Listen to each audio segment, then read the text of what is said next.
Knock knock knock. Hello, are you ready? कहानियां है बहुत सारी और बहुत सारा है फन।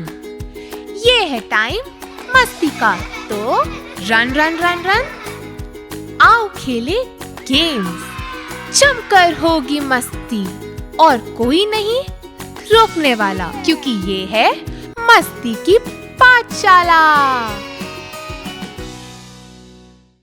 Hello, hi everyone. आप सबका पीएमसी हिंदी के शो मस्ती की पाठशाला में वेलकम वेलकम वेलकम। मैं आपकी दोस्त और होस्ट शुभांगी लेकर आई हूँ एक नई कहानी, एक नई सीख के साथ। फादर ऑफ नेशन यानी कि राष्ट्रपिता महात्मा गांधी के बारे में तो आप सब ने सुना ही होगा, और वो सदैव सत्य और अहिंसा के मार्ग पर चले और उन्होंने दूसरों को भी प्रेरित किया इस मार्ग पर चलने के लिए। तो क्या आपने कभी अपनी मम्मी की डांट से बचने के लिए सच छुपाया है, या आपने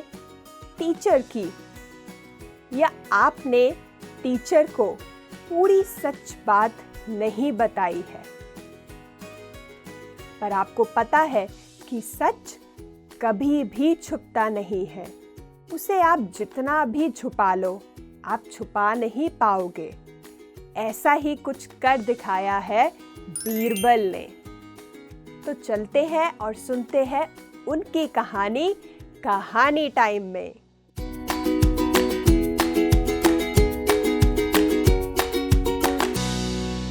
तो एक बार राजा अकबर के देश में चोरी हो जाती है, और जो व्यापारी के घर में चोरी होती है वो बहुत उदास हो जाता है, परेशान हो जाता है, और उसकी कीमती चीजें किसी ने चुरा ली थी।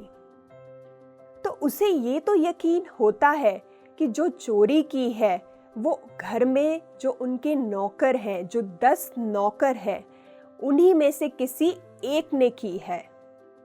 तो उसे ये नहीं पता होता कि किसने चोरी करी है। तो इस दुविधा के साथ वह व्यापारी बीरबल के पास जाता है और बीरबल को अपनी सारी परेशानी बताता है कि मेरे घर में चोरी हो गई है और सारा मेरा कीमती सामान किसी ने चुरा लिया है, पर मुझे विश्वास है कि वो किसी नौकर ने ही चुराया है, पर किस नौकर ने चुराया है ये मुझे नहीं मालूम चल रहा है, तो मेरी मदद कीजिए। तो बीरबल ने जब ये सारी बात सुनी तो उन्होंने सिपाहियों को आदेश दिया कि जाओ और लेकर आओ 10 के 10 नौकरों को।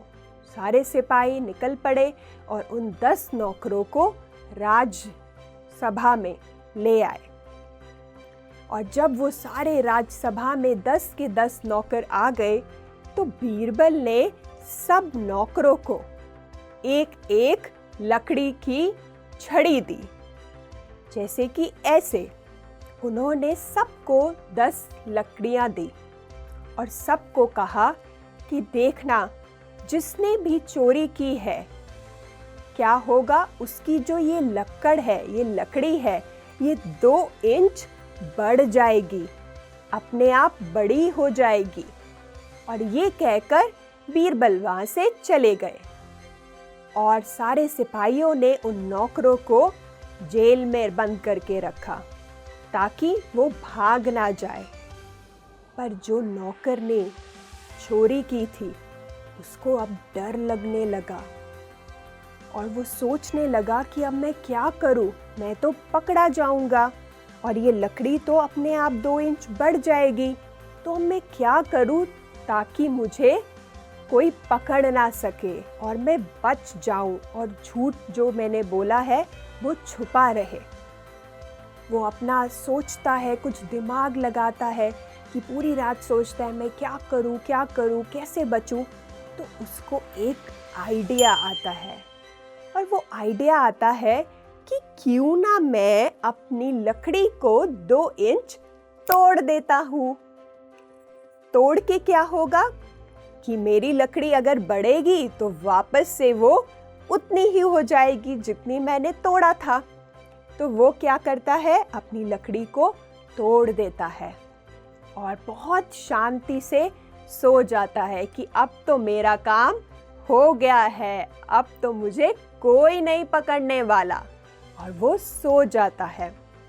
और सुबह होती है, सब बीरबल राज्यसभा में बैठे होते हैं और वो सिपाहियों को आदेश देते हैं कि जाओ, जाकर सारे नौकरों को लेकर आओ। और सारे नौकर अपनी लकड़ी के साथ वहाँ पर पहुँच जाते हैं। और बीरबल जब उन सारी लकड़ियों को ध्यान से देखते हैं तो बीरबल को पता चल जाता है कि चोर कौन है। और वो कहते हैं कि तुम चोर हो जिसकी लकड़ी टूटी हुई है। तो लोग बहुत हैरान होते हैं, चोर भी हैरान हो जाता है कि अरे ये बीरबल ने कैसे जाना। और बीरबल फिर बताते हैं कि कोई भी लकड़ी बड़ी नहीं होनी थी, ये तो चोर के मन में डर था कि लकड़ी बड़ी हो जाएगी, उस डर से उसने लकड़ी तोड़ दी है। तो चोर वही है जिसकी लकड़ी टूटी हुई है। तो देखा कितनी चतुराई से बीरबल ने चोर का पता लगा लिया। और चोर ने जितना मर्जी कोशिश करी सच को छुपाने की, वो छुपा नहीं पाया, क्योंकि सत्य तो छुपता नहीं है। तो इस कहानी से हमने क्या सीखा दोस्तों? इस कहानी से हमने ये सीखा कि हमें सदैव सत्य का साथ देना चाहिए। हमें सदैव सत्य बोलना चाहिए, चाहे कोई भी सिचुएशन हो, चाहे हमें उस सिचुएशन की वजह से डांट भी पड़े। पर कोई बात नहीं, अगर हमसे कुछ ऐसा हुआ है जो होना नहीं चाहिए था, तो हमें उसकी पूरी जिम्मेदारी लेनी चाहिए और हमें बोलना चाहिए कि मेरी वजह से ये हुआ है, और सत्य का साथ दें। तभी हम जीवन को निडरता से आगे जी सकते हैं। नहीं तो क्या होगा, हम सदैव डरते रहेंगे, इस झूठ को लेकर चलते रहेंगे कि कहीं ये झूठ किसी को पता ना चल जाए। तो ऐसे ही हमारे राष्ट्रपिता महात्मा गांधी भी ऐसे ही करते थे, सदैव सत्य का साथ देते थे, चाहे जितनी भी बड़ी प्रॉब्लम क्यों ना हो, वो हमेशा सत्य पर ही चलते रहे। तो आप भी अपने साथ, दूसरों के साथ सदैव सत्य का साथ दें, सत्य ही बोलें।